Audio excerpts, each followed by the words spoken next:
আসানসোলের অন্যতম পরিচিত বিএনআর ব্রিজ এবার সেজে উঠছে একেবারে নতুন রঙে। সময়ের সঙ্গে পুরনো রং অনেকটাই বিবর্ণ হয়ে গিয়েছিল। ব্রিজ পরিদর্শনে আসেন মন্ত্রী অগ্নিমিত্রা পাল।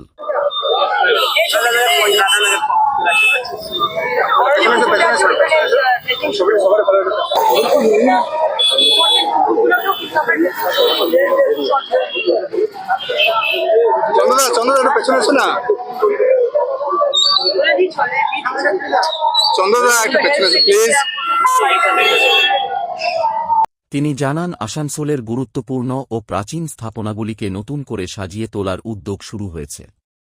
সেই উদ্যোগের অংশ হিসেবেই নতুন রঙে সেজে উঠছে আমাদের বিএনআর ব্রিজ, গেরুয়া ও সাদা রঙে।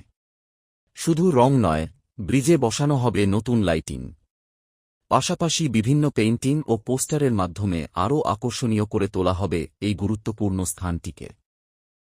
উদ্দেশ্য একটাই, আসানসোলের গুরুত্বপূর্ণ স্থানগুলিকে আরও সুন্দর, পরিচ্ছন্ন ও আকর্ষণীয় করে তোলা এবং শহরের সৌন্দর্য আরও কয়েক গুণ বাড়িয়ে দেওয়া। নতুন সাজে বিএনআর ব্রিজকে দেখতে ভিড় জমাচ্ছে এলাকার মানুষ।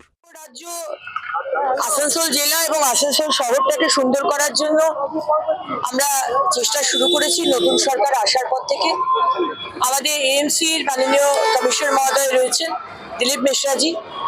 আজকে বিএনআর এর যে ব্রিজ, সেই ব্রিজের দুদিকে গার্বেজ যা রয়েছে, ওই পাশেও প্রচুর গার্বেজ রয়েছে ব্রিজের ওই পাশটাতে, পরিষ্কার করি। এখানে আমরা ডিজিটাল কিছু প্রিন্ট লাগাচ্ছি এবং থাম্বাগুলোর উপর লাইট, যাতে এই পোর্শনটা খুব important portion, Asansol south, Asansol north, GT road, সুতরাং এটাকে একটু সুন্দর করা। পরের দিকে তো আমরা একটা ফ্লাইওভার করার প্ল্যান করেছি, কিন্তু সেটার এখনো ফিজিবিলিটি সার্ভে হচ্ছে।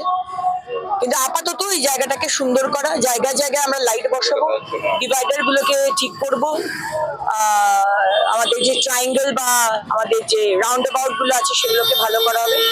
তো টোটাল একটা সুন্দর ভাবে শহরটা যাতে থাকে সেই চেষ্টাই করা।